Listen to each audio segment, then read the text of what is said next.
Hi you guys, welcome to Chikmagalur part 2 vlog. ఒకవేళ మీరు part 1 కనుక చూడకపోయి ఉంటే నా ఛానల్లోకి వెళ్ళి చూడండి, బాగుంటుంది.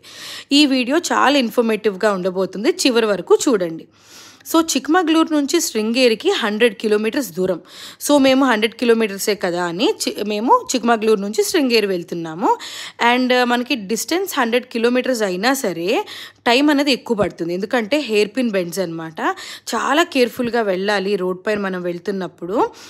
మనకి రోడ్ పైన వెళ్తున్నప్పుడు మనకి ఏంటంటే రైట్ సైడ్ మొత్తం కూడా టీ ఎస్టేట్స్ కనిపిస్తాయి అన్నమాట. అండ్ అలాగే మిరియాలు ఉంటాయి కదండి, పెప్పర్, వాటి ప్లాంటేషన్స్ కూడా మనకి చూడొచ్చు మనం. చాలా బ్యూటిఫుల్గా ఉంటుంది. అయితే ముఖ్యంగా శృంగేరిలో ఏంటంటే మెయిన్గా 2 టెంపుల్స్ ఉన్నాయి. ఒకటి ఏంటంటే శారదాంబాదేవి టెంపుల్ అండ్ ఇంకొకటి విద్యాశంకర టెంపుల్ అనమాట. సో ఎవరైతే అక్షరాభ్యాసం కోసం వస్తారో వారు అక్షరాభ్యాసం చేయించుకుని శారదాదేవిని దర్శనం చేసుకుని ఆ తర్వాత విద్యాశంకర టెంపుల్కి వెళ్తూ ఉంటారనమాట. సో విద్యాశంకర టెంపుల్కి చాలా ప్రత్యేకత ఉంది.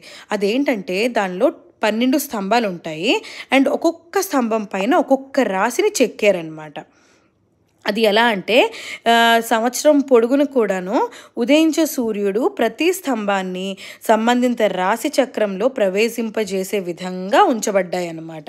సో దానిని బట్టే మనకి క్యాలెండర్లో ఇంపార్టెంట్ డేస్ కానీ ఫెస్టివల్స్ కానీ క్యాలిక్యులేట్ చేస్తారు అని ఒక నమ్మకం.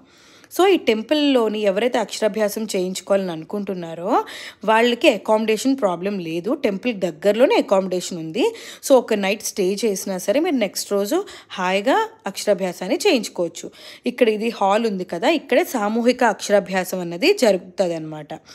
అండ్ అలాగా మీరు ఈ రైట్ సైడ్ చూస్తే అక్కడే శారదాంబాదేవి టెంపుల్ అనమాట. ఇప్పుడు కనిపిస్తుంది కదా, ఇదే శారదాంబాదేవి టెంపుల్. అండ్ ఈ లైన్లోని మనకి ప్రసాదాన్ని ఇస్తారనమాట. అండ్ అలాగే మీకు ఈ లెఫ్ట్ సైడ్ చూస్తే ఒక మండపంలా కనిపిస్తుంది కదా, అక్కడికి పీఠాధిపతులు వచ్చి అక్కడ అంటే మెడిటేషన్ లాగా చేసుకుంటారంట.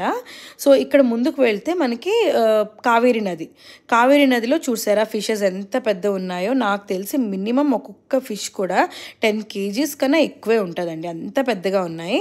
అండ్ మనం అక్కడ మురీలు కానీ బిస్కెట్స్ కానీ వాటికి ఆహారంగా ఇవ్వచ్చు. అండ్ ఇది మీకు కనిపిస్తుంది కదండి, ఇదే విద్యాశంకర్ టెంపుల్. సో ఒక్కవేళ మీరు విజిట్ చేస్తే డీటెయిల్డ్గా చూడండి. వీడియో ఇన్ఫర్మేటివ్గా అనిపిస్తే లైక్ చేయండి, షేర్ చేయండి, సబ్స్క్రైబ్ చేయండి. బాయ్.